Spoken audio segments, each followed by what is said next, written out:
René Bengelsdorf, aviation CEO, FAA board alum, and high performance business coach.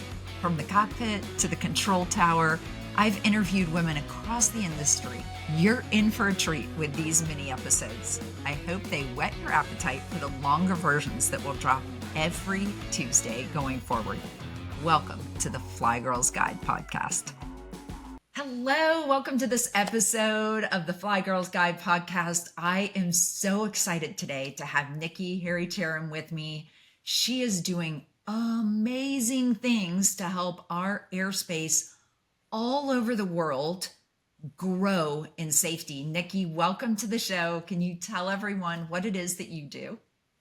Hi, thank you so much, Renee. Super excited for this. My name is, again, Nicki Harricharan, currently with the CANSO organization, which is the Civil Air Navigation Services organization for representing ANSPs, which is Air Navigation Service Providers. And I currently run their global operations program. So everything related to operations within air traffic management, we just help and represent air navigation service providers in this arena. And so you're working with people. I know one of the challenges with this is that not everybody does airspace like the United States does airspace. What are some of the big obstacles that you're overcoming in trying to bring everyone to kind of a common page and a common practice? Well, as I mentioned, right, everyone has their own priorities and their own thought process on how they do things. However, the global mindset is how do we harmonize that, right? How do we harmonize whether it be air traffic flow management, whether it be trajectory-based operations, which is very future and forward thinking, and how do we also maybe even integrate space launches, which is a new and very common thing right now, including advanced air mobility, right? All these air taxis and drones, how do you safely do it from an operational perspective? Right. So it's requiring a ton of collaboration as these aircraft or rockets or drones are crossing borders and having best practices with different cultures and different military objectives and different technology in some of these places. Some of our retired equipment here in the United States goes to other countries, but then they're not up to par with what we're doing from a sophistication standpoint with all of the aircraft that we have moving around in the United States.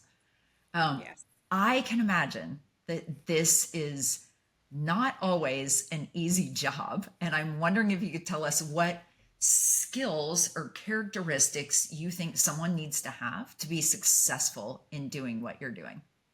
Absolutely.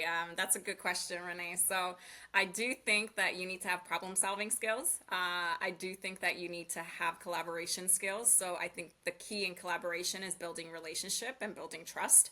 And in order to do that, you need to be a great listener, right? You need to listen to others' perspective because it may not always be the same and everyone thinks differently, right? So it's always good to hear various perspective. Culturally, things are different. So honestly, being present and listening to someone else's perspective and then being able to relate back to them in whatever topic it is that you are conversing about within aviation. You know, one of the things that I love is like you're solving problems on a global stage. You're really coordinating big things. And I know that that's not where you started out. So, how did you get a background strong enough to be taken seriously in this role? Oh, that's another good question. I would say I started out with the Federal Aviation Administration, so the FAA, background wise as a controller, both in the Washington Center and New York Center. I was a supervisor there.